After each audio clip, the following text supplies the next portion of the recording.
nunca se había discutido eso. O sea, la discusión era, oye, eso lo hubieras dicho antes de que lo firmaras, ¿no? Pero ya lo había firmado. Y entonces, definitivamente, Zedillo se negó a firmar esos acuerdos. Y terminó el gobierno de Zedillo sin la firma de esos acuerdos. Se suspendió el diálogo virtualmente, aunque formalmente no se ha suspendido. Pero como con toda razón decían los representantes zapatistas, ¿a qué nos están invitando a seguir el diálogo? ¿A jugar? O sea, ya firmamos una vez y ya después de firmar ustedes dicen que no lo pueden aceptar. Entonces, no vamos a seguir dialogando hasta que ustedes nos demuestren que cumplen lo que habían firmado. Lo cual demuestra que tenían toda la razón del mundo en no dejarse sacar la foto. Bueno.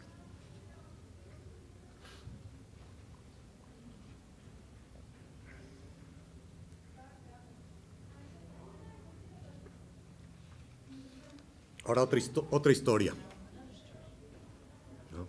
Recuerden, la primera fue el profesor de economía que me dijo que ahora sí se podían hacer muchas cosas que antes no se podían hacer porque estaba elegido. La segunda historia es Zedillo aceptando que se discutan los derechos indígenas, pero dándose cuenta, cuando el contenido es el de la tierra y el territorio, simplemente echándose para atrás, ¿no? y negando su propia firma. La tercera historia es de Chiapas, es de la organización Las Abejas, que es la organización con la que yo trabajo actualmente en Chiapas, que como señaló Miguel, fue víctima de toda la estrategia de contrainsurgencia, porque además mientras este diálogo estaba funcionando, eso no lo había dicho, pero ahorita se conecta con esta anécdota, mientras tenía sentados en la mesa los representantes zapatistas, allá en los cuarteles estaban diseñando toda la estrategia de contrainsurgencia que iban a aplicar para neutralizar a los zapatistas, ¿no? De modo que nunca hubo buena voluntad en ese diálogo, simplemente era hacer tiempo para poder dar el golpe. Y parte de esa estrategia fue una política de sacar a la gente de sus comunidades, de modo que en el municipio de Chenaló, donde yo vivo y trabajo, 30,000 habitantes del municipio, llegó un momento en que 10,000, la tercera parte, estaban desplazados. Se los sacaron de su tierra a través de los paramilitares entrenados por el ejército mexicano. Bueno, este grupo de Las Abejas que sufrió el desplazamiento y después sufrió una masacre, un año antes del levantamiento zapatista, el grupo es anterior a los zapatistas, empezaron a recibir en sus comunidades la visita, una visita entre comillas, de técnicos de Pemex, de la empresa estatal de petróleos. Y empezaron a poner marcas en la tierra, empezaron a hacer mediciones, empezaron a tirar árboles, ¿no? Porque aparentemente en ese lugar había petróleo.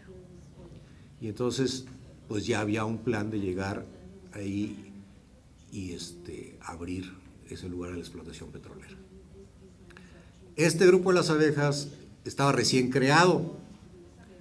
Era un grupo que se había formado para la defensa de los derechos indígenas.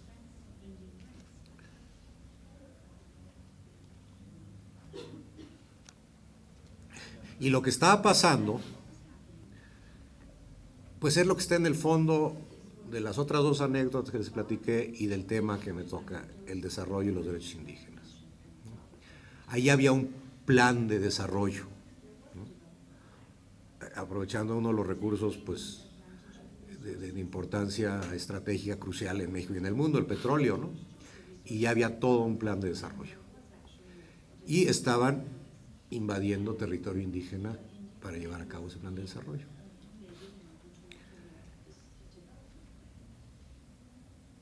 Ahora, para entender bien esto, voy a echar un poquito para atrás. Hablarles de una característica de la cultura indígena, especialmente maya y de los mayas tzotziles de Chiapas con los que yo trabajo. No digo que sea exclusiva de ellos, seguramente en otros lugares también, pero bueno, son los que yo conozco.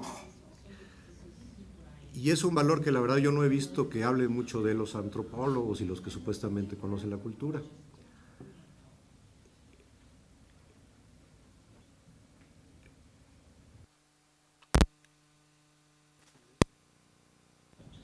¿Y cuáles son sus valores? Les pregunto, ¿cuáles son sus actitudes?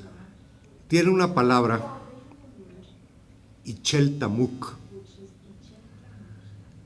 que lo suelen traducir al español como respeto,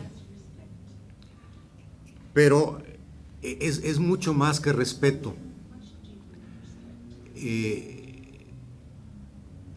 Se puede ver una forma de respeto, por ejemplo, si tienen que cortar un árbol para hacer leña, primero le piden permiso y le piden perdón, porque lo van a herir. Es un reconocimiento como sagrado, ¿no?, del árbol, de otra persona. Más que, no solo el respeto, yo creo que tiene algo también de lo que Aristóteles llamaba el asombro, el principio de la filosofía, la admiración, pero con algo más que yo creo que no decía Aristóteles, que es el agradecimiento, ¿no? El darse cuenta del valor de las cosas y sentirse pequeño ante ellas y sentir que esas cosas son grandes.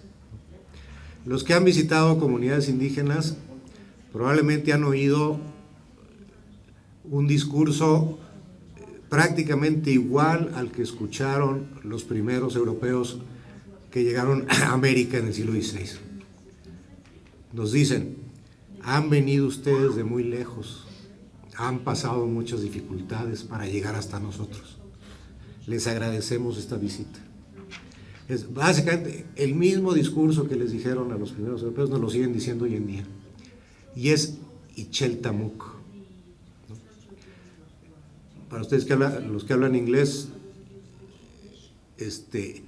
they don't take anything for granted. Todo lo agradecen. Y parte de ese agradecimiento es pedir permiso, respetar a la persona. Esto se ve especialmente con los ancianos, ¿no?, pero también les digo con la naturaleza. Bueno, cierro este breviario cultural y regreso a mi anécdota de los campesinos que empezaron a ver a los técnicos de Pemex poniendo sus señales en su tierra. Se empezaron a organizar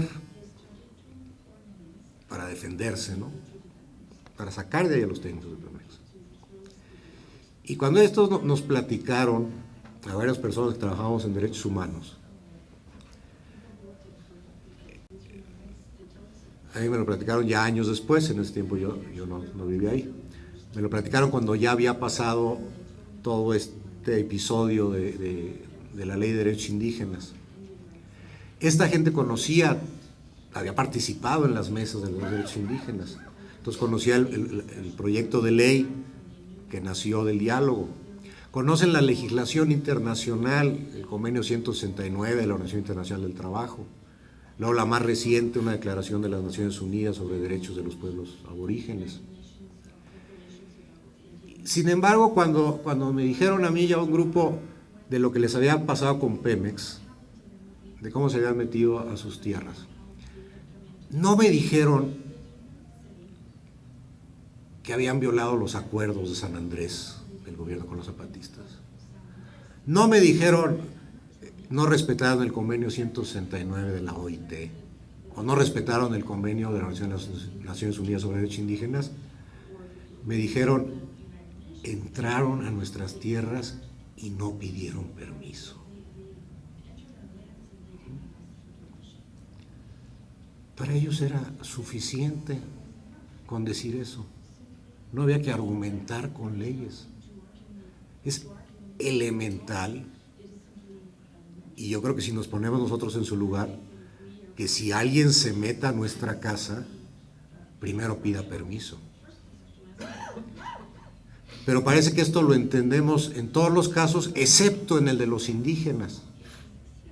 Ahí sí se pueden las compañías meter sin pedir permiso. Ahí se pueden hacer planes de desarrollo